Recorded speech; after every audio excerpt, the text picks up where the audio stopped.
Alors, on a parlé de la Chine aussi récemment sur les différents groupes que j'ai récemment. Il y en a un qui a écrit le jeu mené par Pékin n'a rien à voir avec les principes du libre-échange d'Adam Smith. C'est une logique de prédation de parts de marché appuyée sur les entreprises d'État. Lui, il dit ça parce que moi, j'ai dit que la Chine, le communisme, c'est fini. Maintenant, c'est un pays très capitaliste. Toi, qu'est-ce que tu en penses? Qu'est-ce que c'est le modèle chinois? Est-ce qu'il fonctionne? Est-ce qu'il est durable? Et est-ce qu'il influence, voilà, est-ce qu'on peut travailler avec eux? Comment ça se passe? Bon, tout d'abord, je vais dire, le libéralisme à la Adam Smith, il n'y a aucun pays qui le pratique. D'accord? Pour commencer. C'est la Et, théorie. sur- et surtout pas la France, et surtout pas l'Union européenne. Ok. L'Union européenne qui devient une organisation interventionniste jusqu'à la vie privée des gens, qui met ses pattes velues partout dans l'économie, qui ligote les économies, qui pond des directives infamantes tous les jours, etc. Donc il faut garder raison quand on parle d'économie et ne pas donner des leçons à d'autres pays. Le seul endroit que j'ai connu et dans lequel j'ai vécu où il y avait une économie à la Adam Smith, c'était Hong Kong. D'accord. Hong Kong dans les années 80 que j'ai connu. Effectivement, c'était un véritable laboratoire d'Adam Smith. Mais depuis, Hong Kong est tombé également, c'est fini. En fait, non, venons-en à la Chine. Alors, on reproche à la Chine, en gros, les sociétés d'État. Bien. La Chine a des sociétés d'État qui sont ses champions.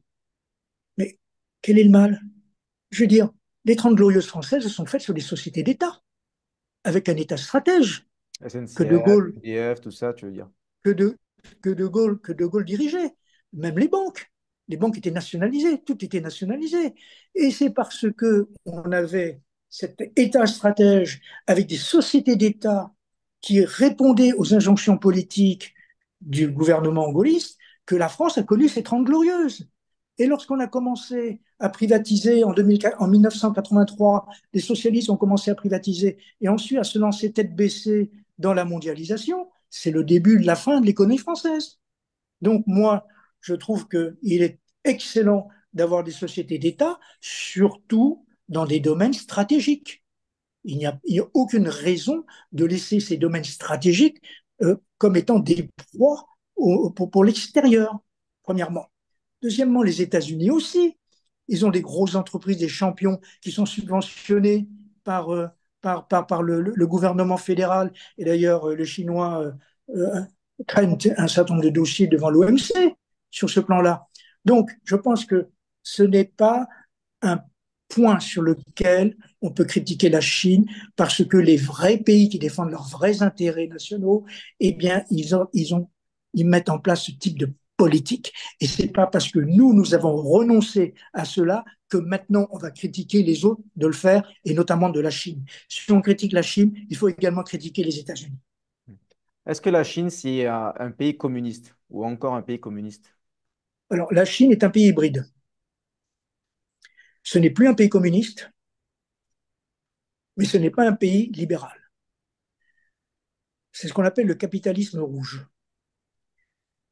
Il faut savoir que l'économie chinoise, en dehors des entreprises d'État, c'est-à-dire le secteur privé chinois, eh bien, je dois dire que c'est une sorte de capitalisme sauvage où le plus gros absorbe le plus petit. C'est du darwinisme économique. Tu avances ou tu meurs. Donc, c'est loin d'être du communisme.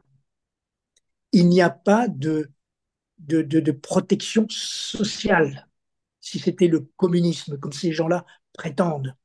C'est plutôt en France où on a une économie qui devient une économie socialiste, avec 57% du PIB qui appartient au public. Les Chinois sont effarés de voir ce qui se passe en France en matière économique. Ils ne comprennent pas. Ils me disaient que la France est un pays communiste par rapport à eux. Donc, arrêtons de donner des étiquettes aussi rapidement, tout simplement parce que c'est quelque chose qui ne plaît pas. La Chine est une grande puissance. C'est un État post-impérial. c'est une nouvelle dynastie qui s'inscrit dans la durée impériale chinoise. La rupture avec Mao, c'est terminé. Maintenant, c'est une rupture avec la rupture de Mao. On reprend pied avec l'histoire ancienne. Confucius est réhabilité. Les instituts Confucius dans le monde propagent la culture et la civilisation chinoise. Donc, on n'est plus dans un État communiste. Ces gens-là ne comprennent rien à ce qui se passe en Chine, comme ils ne comprennent rien à ce qui se passe en Russie, parce qu'ils n'ont pas de profondeur historique. Ils sont là, sur leur vélo, ils regardent le guidon, pour m'exprimer d'une manière prosaïque. Donc, la Chine est un empire, est un État-empire. Bien entendu, un État-empire, c'est un État qui dégage de la puissance. Et la puissance chinoise, quelle est-elle par rapport à la puissance occidentale? Elle est avant tout mercantile. Les Chinois ne sont pas des, l'histoire l'a démontré, ne sont pas des gens qui veulent exporter leur modèle social, exporter leur culture, exporter leur civilisation. Ils savent de toute manière que ce n'est pas exportable. En revanche, ce qu'ils veulent exporter, c'est leurs produits. D'où la stratégie de la route et de la route et de la ceinture, c'est-à-dire la route de la soie du XXIe siècle.